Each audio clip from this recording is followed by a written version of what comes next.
welcome back to another episode of Actually, You Can. I'm your host, Myth, and today we have an extraordinary guest who will shed light on a topic that affects many of us, especially high achievers. Joining us is Nikita Maddren. With her wealth of knowledge and experience as a naturopath, Nikita has become a guiding light for those seeking natural paths to well-being.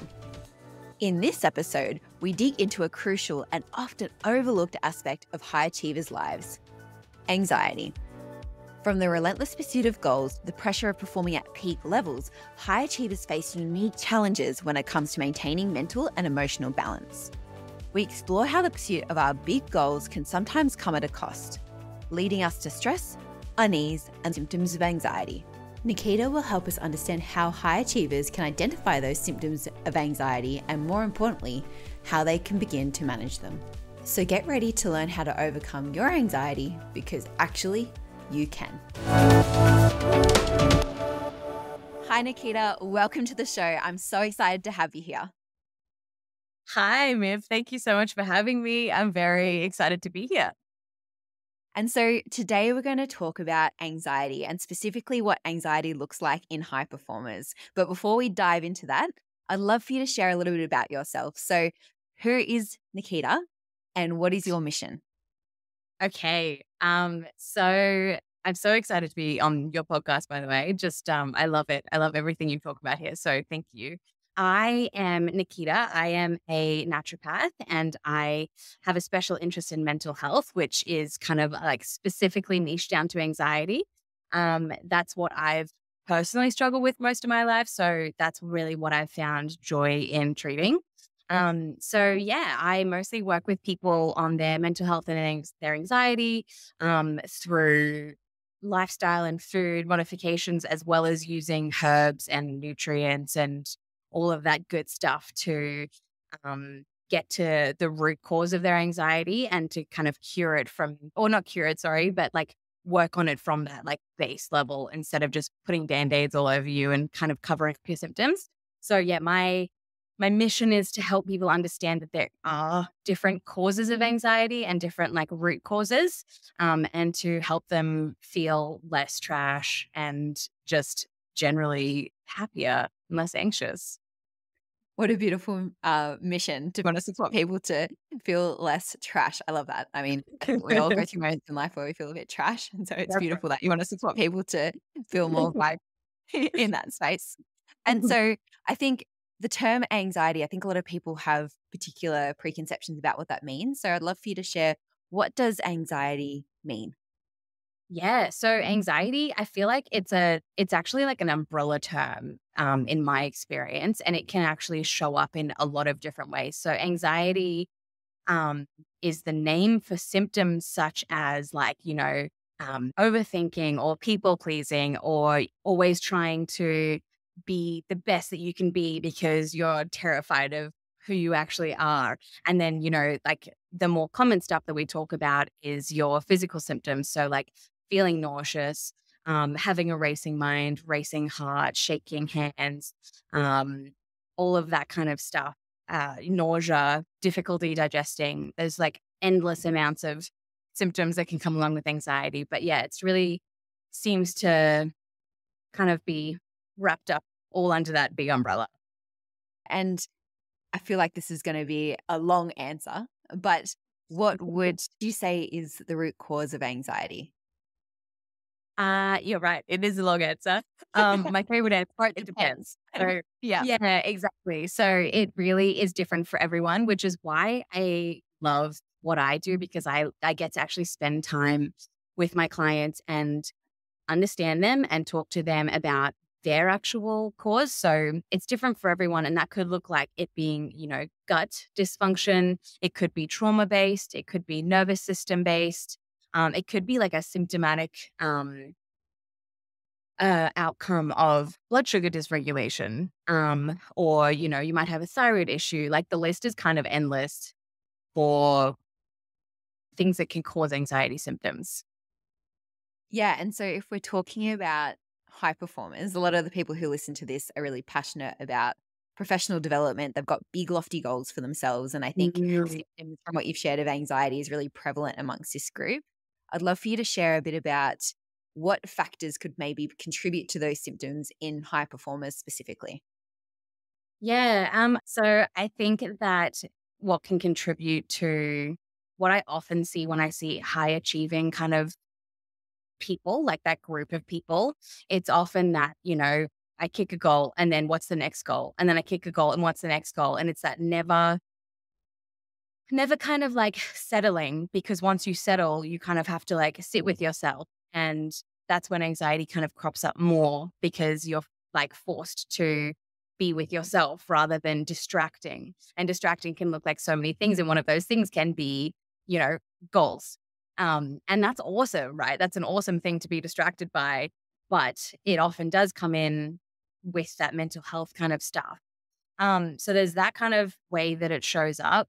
And then there's also the other side of it, where when you are a high achiever, you are often going and going and going, and there's not often enough time to look after yourself.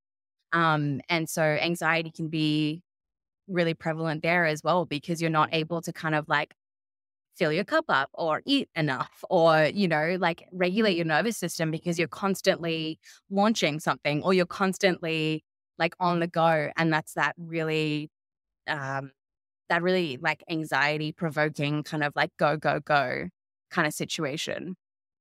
Yeah. And I would be lying if I said I didn't resonate with a couple of things you've been saying. I definitely feel like the fact that you mentioned setting goals is a way to not have to sit with yourself and be in that space. I've definitely gone through periods of my life where that's definitely been the case. Yeah. And even filling up your cup as well, just not taking the time to rest and recover. Mm, And mhm. so I'm interested to hear from you when working with high performers, do they language the word anxiety?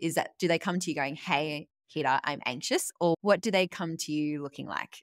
Yeah, very often, very often, they don't actually recognize their own anxiety or their own stress levels. And that's that, and it's very glorified in our world, right? Of the busyness. Like, I'm kicking goals, I'm doing this, I'm doing that. Everyone's applauding me and it's awesome. And so that go, go, go is kind of um like when it's paired with anxiety, you don't often notice it, or you don't often recognize it as anxiety, because you think that that's just how it feels um to be doing that all the time. And so how does a high performer look to start addressing anxiety if they don't identify with having Yeah. anxiety? Yeah. I think that that's the thing that's like definitely the most important, is having some awareness around it. So what they would do is definitely start to kind of recognize it within themselves, and recognize that it's absolutely not a failure, and that it's actually really, really normal and really common. And there's also a difference between having anxiety symptoms when something is happening, like you are doing a launch, or you are, doing something big like that, versus having a chronic anxiety condition that ruins your day-to-day moments. So I think, yeah, definitely having some recognition around it first, which might look like, shifting the people you follow on Instagram, so that you can kind of like see what anxiety looks like, so that you can start to recognize it in yourself. And it does take time. I think that's the other thing, right? It's not like you're going to recognize it and heal it in a week. It's like you're going to recognize it, you're going to get triggered as heck. And then, months later, you're going to be like, okay, so this is actually holding me back a little bit. How can I support myself? And I think then at that point, it's like, okay, well, where can I, shuffle my crazy diary around a little bit and actually fit in some rest? And where can I actually fit in some time to nourish my body with food if you're not already doing these things? Yeah. And so what preconceptions do you think high achievers have about anxiety? So if we're not really able to bring awareness to it, we don't want to identify it, why do you think that is the Yes. case?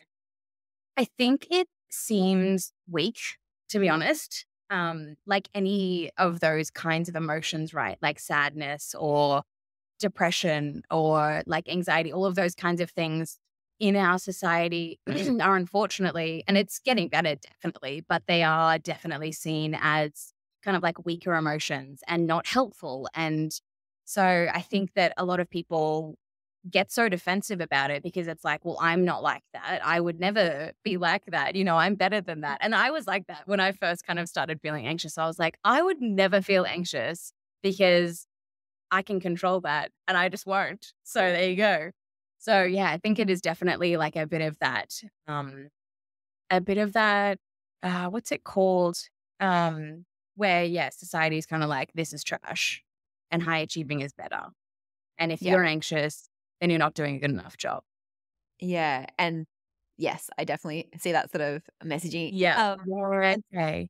and so I'd love to hear a bit more about your journey with anxiety. You mentioned it's something that you worked through and now you're supporting others to move through that too. How did that Yeah. start manifesting for you? What did that look like?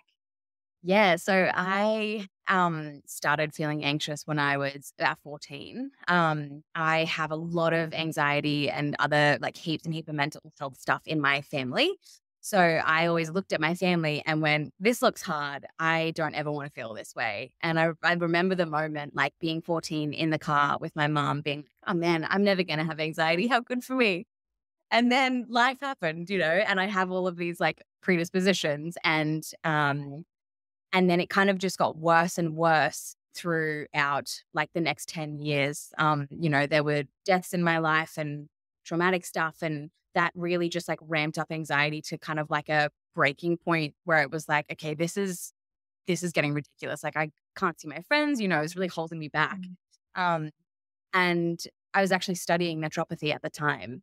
Okay. And then it wasn't until I was kind of like at the end of my degree when I was a shell of a human at the end of a uni degree, that I really, really started getting into psychology, like seeing a psychologist and really doing some good work there, as well as seeing my own naturopath and working on like my nutritional intake and working on my nervous system and doing all of that stuff, as well as just a big mind shift on what anxiety is, what is feeding it, and what can I do to give myself the space to like heal as well.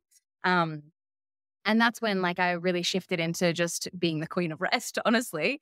And giving myself that time to heal and like give my nervous system a break for like the first time in a decade, you know? And that's when I really started to notice that it improved huge amounts. And it was kind of this like little circle of different things that made it better. And then I was like, well, I know what to do with people who are like me. Let them come to me. It's going to be great. And so here I am.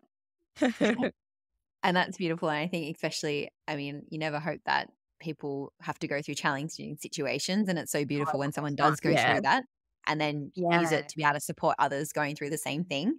And so I'm interested to hear from you as well. What changed? So you mentioned that you worked with a Mhm. psychologist, you're a naturopath as well. Yeah. How did you recognize that your anxiety, for lack of a better term, was getting under control and that you were better able to manage those feelings? Yeah. Like symptomatically speaking, I really noticed that's what kind of helped me recognize that it was improving. And then I was kind of obviously able to see those symptoms and be like, oh, I'm feeling like quite good. Like generally, I can. So it was symptoms like a lot of overthinking, kind of like it's like it was at a 10 and now it's at like a 2, you know? So like they've all kind of really gone down. So like constant nausea, um, like what else do I want to say? Like sweating and brain blanks and like, you know, this is the first time I've had a brain blank in so long because they're just like not really that constant for me anymore, which is really nice. And I don't get that like social anxiety. And I just started noticing I was responding better in situations as well, where I previously would have freaked out and felt very, very anxious and needed to take passion flower or something. And now I've kind of been like, okay, well, I feel uncomfortable in this situation. And I noticed my tools shifted as well. So I would feel uncomfortable and then be like, okay, I'm just going to take myself and do like a quick couple minutes of journaling if that was available to me. And then be like, okay, all right. So I understand what's going on in my brain. And that alone makes you feel better as well, which is really cool. Um, yeah. So I think that that was the stuff when I really noticed that it was way, way, way, way better. And I love how you mentioned that, like symptomatically, if something was a 10 out of 10, now it's like a 2 out of 10. I love that you're saying it's not like Mm, it's gone forever. And I think that's a lot of things like being in the health and fitness space and working with clients totally. and other areas are like, just make this problem go away. And I Yes. feel like that's rarely the case for a lot of things. It's just you're Yes. able to manage it. And anxiety is, as you mentioned, is an umbrella term for a lot of different symptoms, and it's not realistic that you're going to get rid of every single symptom of Exactly. anxiety. Yeah, Yeah. exactly. And it's because it's like an emotion still, right? It's like I'm not going to ever promise someone they're never going to feel sad again. I'm like, okay, when you feel sad, I can help you with the tools to like move through those emotions. And that was actually something else that I forgot to mention earlier is that wanting it to be zero, that perfectionism is such a big part of anxiety as well, where it's like, okay, well, I need to get my teeth fixed and I need to get my moles removed. I need to do all this because then I'll be perfect. And it's like, that's obviously a different topic, but like it's that wanting to be completely at a zero is not achievable because we're humans and that's not a thing. So yeah, it's really, really interesting. And I'm interested to hear your thoughts as well on emotions we would perhaps typically call negative. So sadness, fear, Mhm. anger, those sorts of emotions. I agree that I think society, if you're experiencing sadness, you could be seen as being weak. What's your view on those typically stereotyped negative emotions?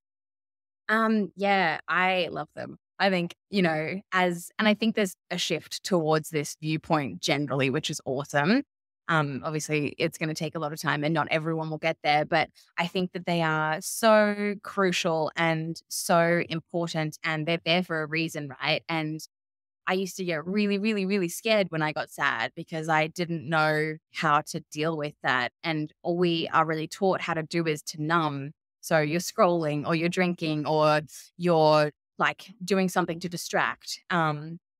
And when you're actually able to sit with that emotion, it's uncomfortable as heck. Like it's so uncomfortable and it never gets less uncomfortable, I don't think, but it does feel less terrifying and you get used to it and you practice how to just sit in that discomfort and then you get out of it and you're like, oh, I actually am fine. I actually survived that.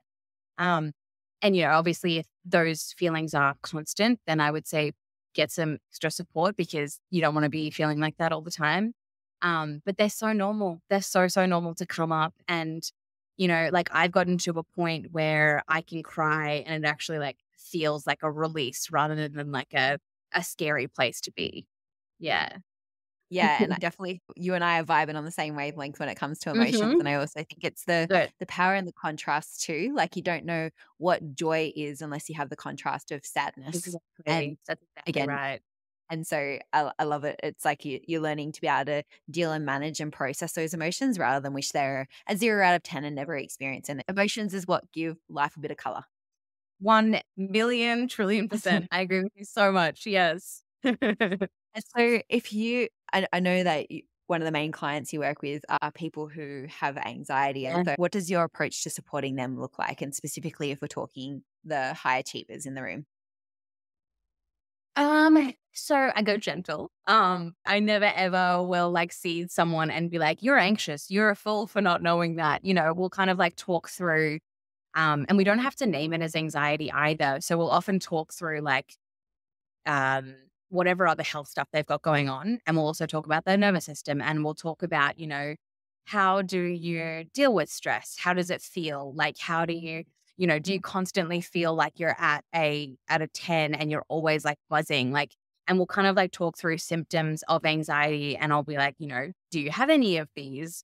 And then it kind of, if this is a thing for them, then it'll kind of start to click. And it's like, okay, well, like you don't actually have to feel like that all the time. I can see like it's affecting you at this level or whatever, depending on each person, of course.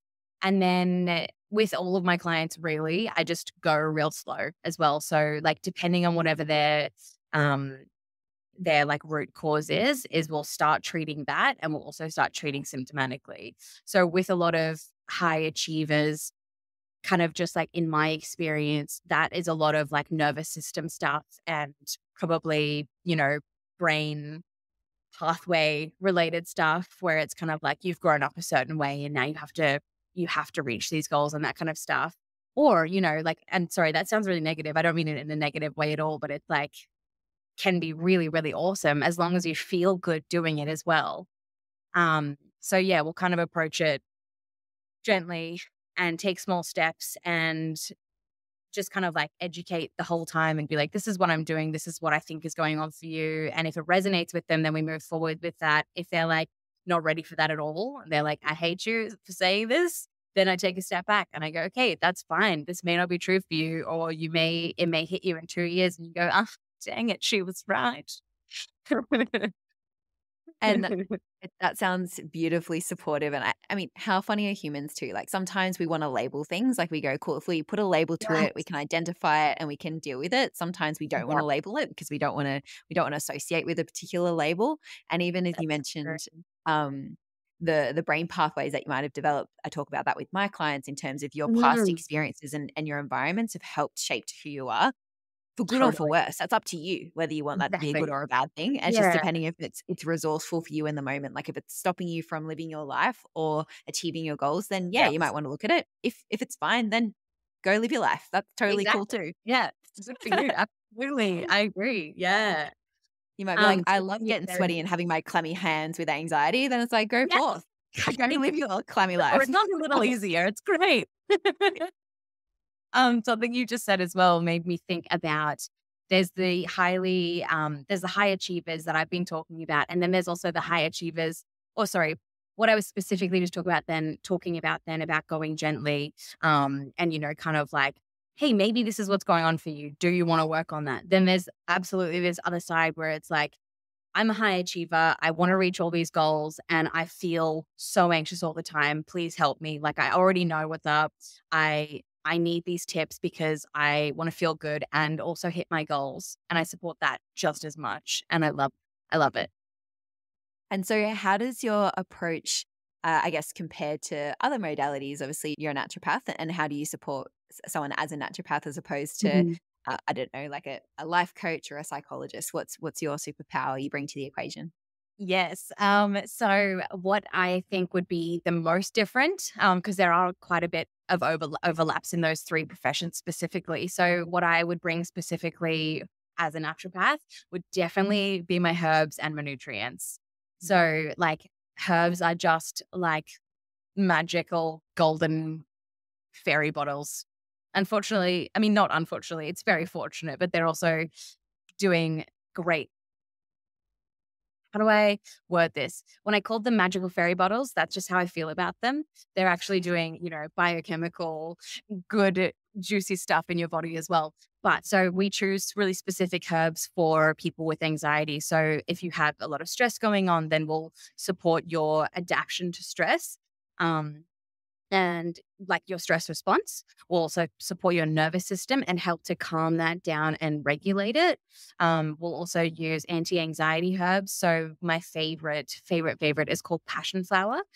It's passiflora, and that one is a really great anti-anxiety herb that I will give to honestly like 90% of my anxious clients. And they just have like a little bottle that they can kind of like carry around with them and have it. It's like a little safety blanket as well, and that's a really great anti-anxiety herb. And then, yeah, we'll use other herbs specific to your nervous system or whatever your root cause of your anxiety is as well.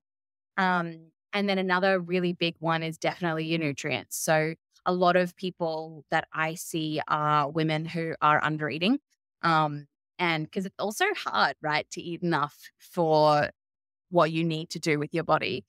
So, yeah, really just working on that food. So working with food as medicine, but also just ramping up your nutrient intake with subs when that's required as well. And sometimes like a good classic like B's and magnesium and zinc mix is all you need for someone's brain to just be like, oh, I have the ingredients I need. I can make my neurotransmitters now. Thank you so much. So yeah, that's going to definitely be the difference. And I feel like I should disclose I love Mm. the area of naturopathy. I can never say that word properly, but I've been working with a naturopath for the last 3 years very successfully, and I have a whole lot of love for the Yes. industry. And Yes. so, for someone who's sitting here going, Keita, herbs are something that I sprinkle on my roast lamb before I put it in the oven. Mm. What would you say to them about the power of herbs? Yes. I would say herbs on your food is awesome. Keep doing that. But the power of working with a naturopath, it's very, very, very different, right? Like the strength of a herb in a liquid herbal, is going to be incredibly like a million trillion times different to some rosemary that you're putting on your chicken.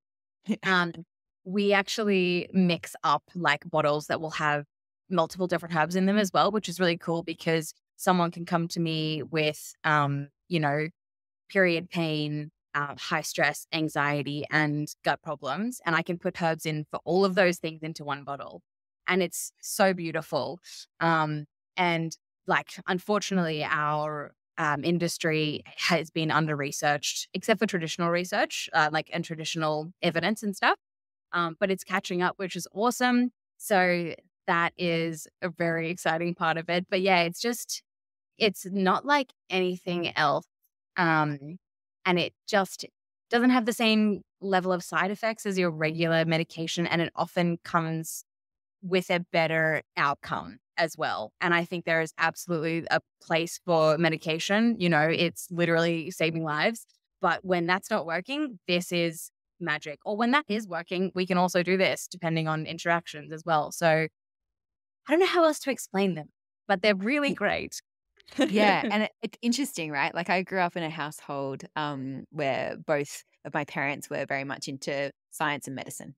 And so I grew up Mhm. in that line of thinking. And it wasn't Yeah. until I started doing yoga and realizing the benefits of yoga, and then I became a yoga instructor, and then opened my mind up to the sort of Eastern medicine and the Yeah. alternative therapies, that I was like, there are so many other ways that you and other treatment methods. And I've been on medications previously and they haven't worked. And I was like, well, what other Mm. options are there? And this whole other Yeah. world opened up, and I've had success with Totally. some modalities. Some modalities just didn't work for me, and that's fine. I think that's Yeah. the beauty of it too, is also sharing that if a modality in any form of treatment isn't working for you, there's so many others out Exactly. there as well that could, and you always have Exactly. options. And if one That's doesn't feel right. congruent with you too, that's what I love about the more natural remedies as well. I think, to your point, there is becoming more evidence to support it. People are becoming a bit more Mm. conscious about what they're putting into their bodies. There's some more beautiful Yes. modalities such as this that can really support those people as well. Yeah. Yeah. I totally agree. I think you're so right as well. Like reaching out to what works for you. Like I send a lot of my clients to acupuncturists and they have such incredible results from that. And, sometimes what I do might not be the right fit for someone. And then there's something like that. And there's so many other options. And it's really, really, really cool. Yeah. And so Yeah.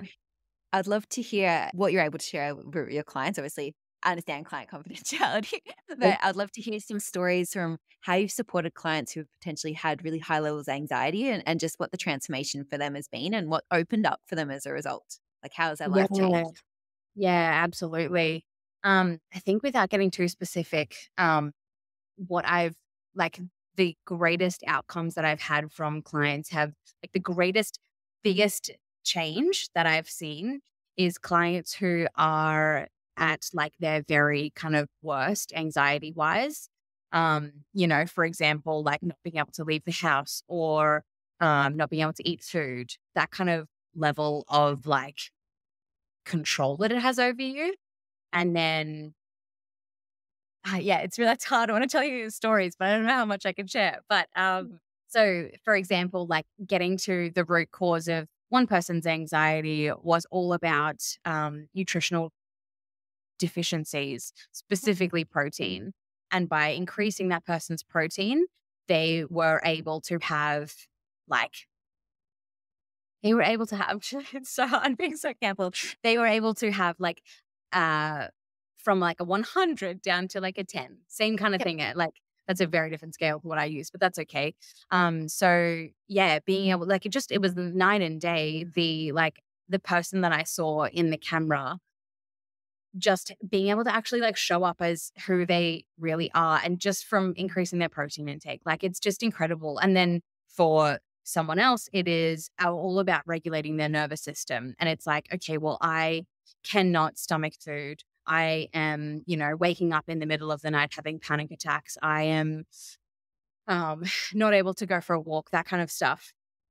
And then working on their nervous system and they're like, oh yeah, no, that doesn't really happen anymore.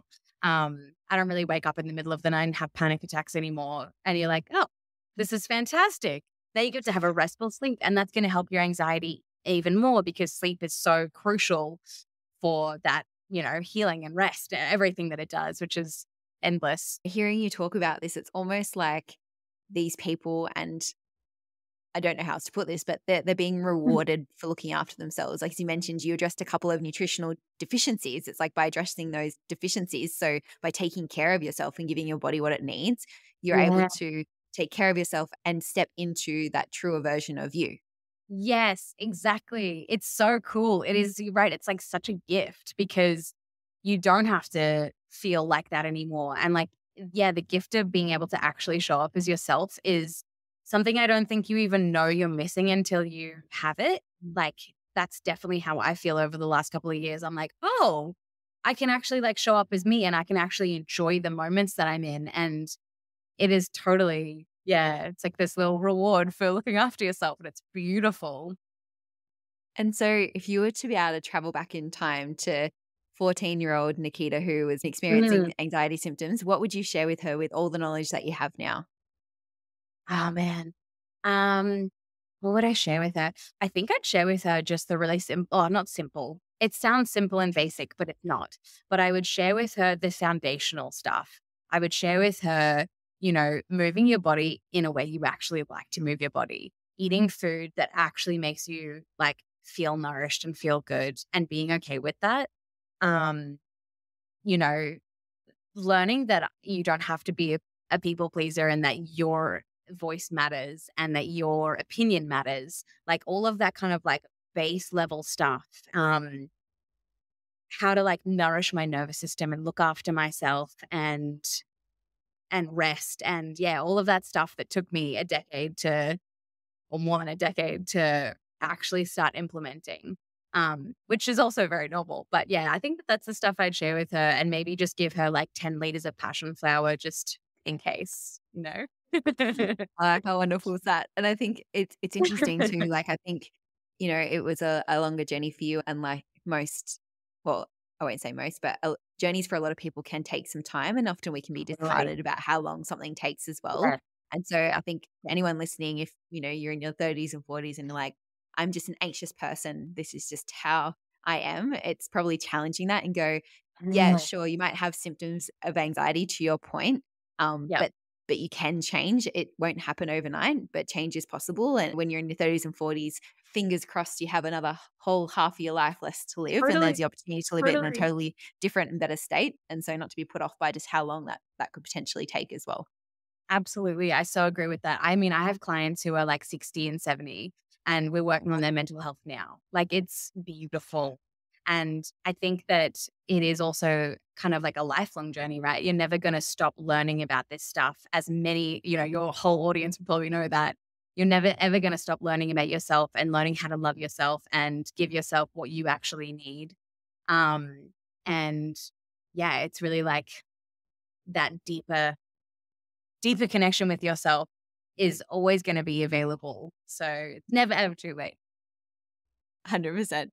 And if I'm just listening to all the high achievers sit here go like, cool, I'd love to take more time for self-care, but I got shit to do. Like, what would you say to those people? How would you help nurture that ambition within them and also highlight the importance of self-care? Yeah, that is a great question. Um, I think that like logically speaking, like what you can physically do, calendar blocking, man, it is a life changer. I learned that from Hazel and I feel like it's changed my life, honestly.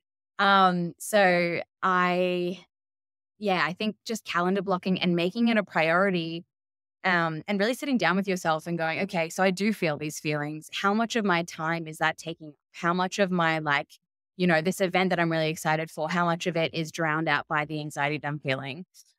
Or the brain blanks that are happening so that I forget the entire event.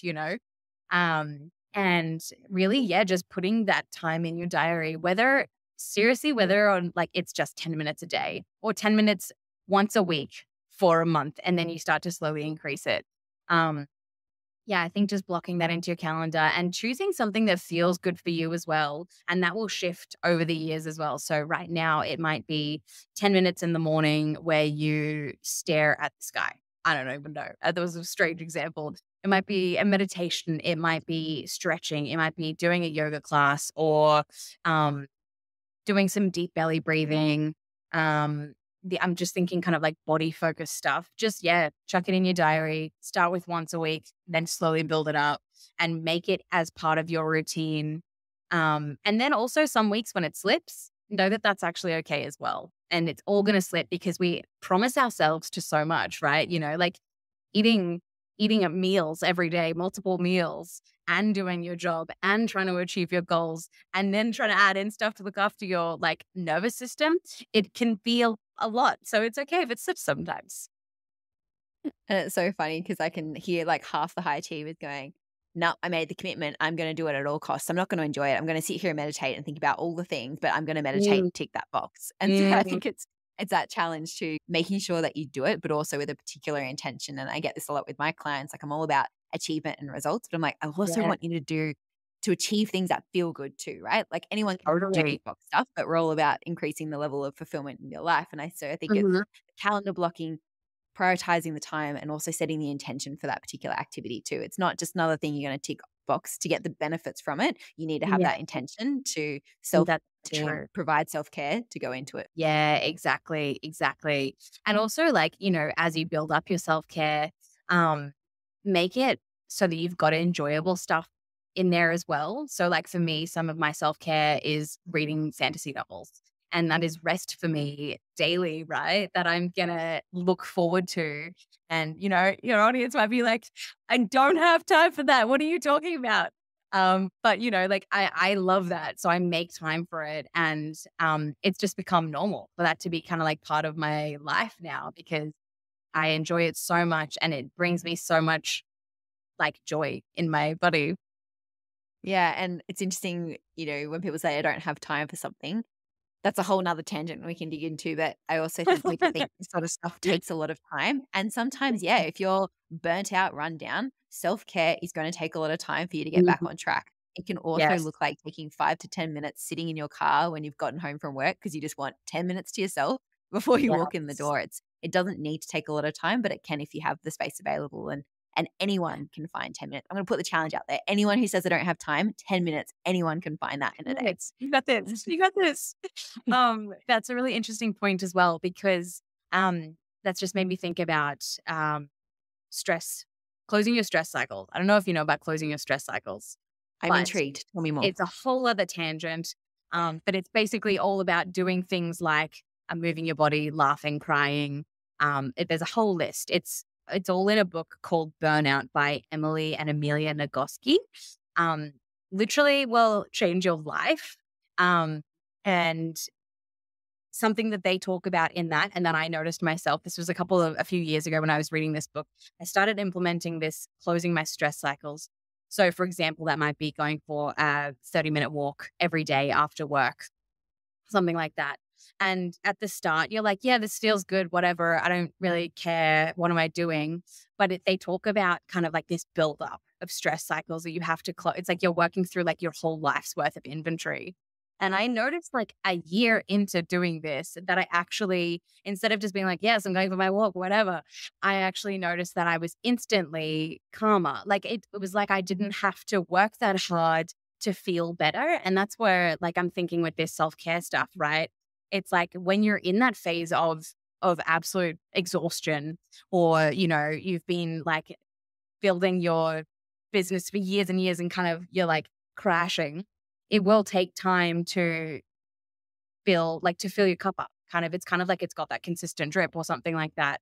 But once you kind of build that into your life and make it just a part of your life, you definitely do. It doesn't take as much and it's easier and it's more simple to fill it up and you can go a week without doing it and not cry about it because you've got that resilience kind of built up, if that makes sense. Yeah, and I see that so much in so many other areas of life too. Like mentally, if you have so many tabs open in your brain, it sounds like the stress cycle can also be a mechanism of like closing tabs down. Like you're finally closing down Yes. all those old things that you don't need. And in the health and fitness space, for example, to what you mentioned before, if you follow a really balanced, healthy diet, 90% of the time, the 10% you don't doesn't matter. No one gives a shit. It's not going Yeah. to have a long-term Yeah. impact on So you. So true. the principles can be carried over in so many different areas of life. It doesn't have to be this whole new thing to deal with this particular area of life. It's what's working for you in Yeah. other areas, and chances are that sort of same formula will work in many other areas of your life too. Yeah. Yeah. That's so true. I love the idea of stress cycles, and I'm definitely going to have a look at that book. I'll put the details in the notes for anyone else who's keen to check that Yeah. out too. But that sounds like another rabbit hole I'm going to go down to.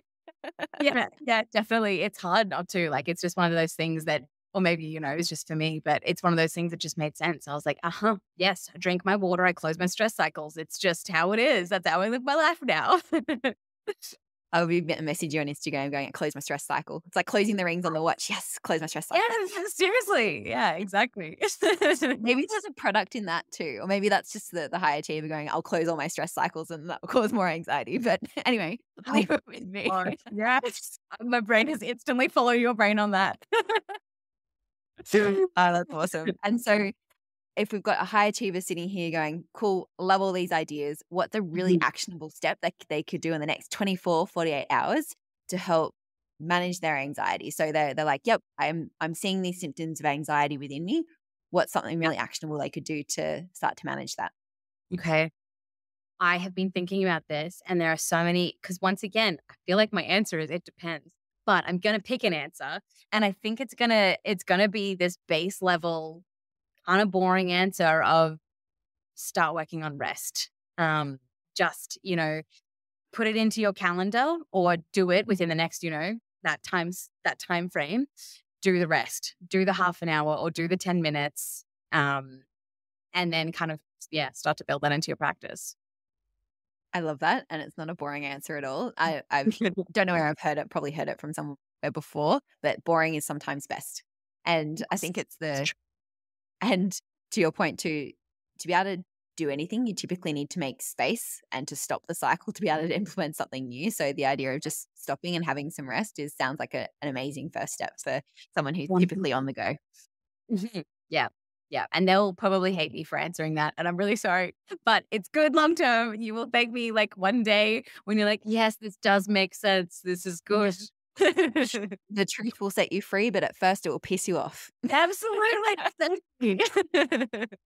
Awesome. Well, thank you so much, Keto. I really appreciate your time and for sharing your expertise as well. It's such a beautiful gift that you have being able to support other people in this way. So thank you for taking the time to share it with the audience here today. Thank you for having me. It's been really, really nice chatting. And so if someone's keen to learn more about what you do and get in touch, perhaps work with you on their own anxiety journey, then how's best they contact you? I am on Instagram. I am Nikita.Maddren.Naturopathy.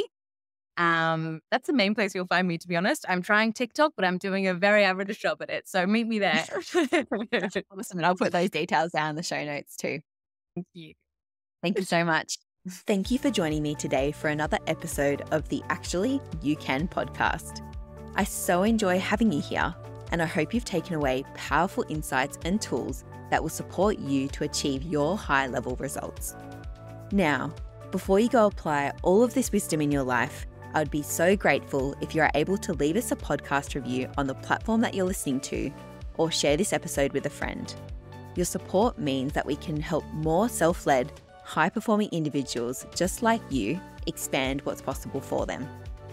I'd also love to hear your thoughts on today's episode, so please go on and shoot me a note on socials and let me know what you think. You can find me on Instagram at MiffGalloway. Now, go ahead and make those dreams a reality, because actually, you can.